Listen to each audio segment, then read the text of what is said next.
Hello दोस्तों, इस video में हम GH साउंड्स पढ़ेंगे। GH जो स्पेलिंग है, इसके 3 साउंड्स होते हैं। एक होता है घ, एक होता है साइलेंट। तो चलिए हम वन बाय वन स्टार्ट करते हैं।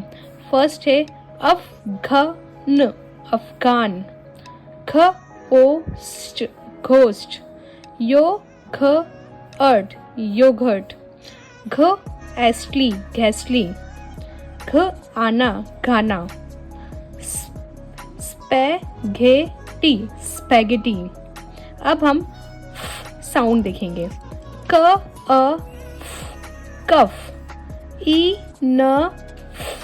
इनफ। Rough, laugh. टफ, टर, लाफ्टर। अब हम देखेंगे किस प्रकार GH एक साइलेंट साउंड भी बनाता है। Daughter, daughter. आपने देखा इसमें GH का कोई भी साउंड नहीं आया। Fight, fight. Wait, wait. Right, right. Site, site. Throw. तो इन वर्ड्स में GH का किसी भी प्रकार का कोई साउंड नहीं आया। यदि आप इस प्रकार के वीडियोस और देखना चाहते हैं तो मेरे चैनल को सब्सक्राइब करें।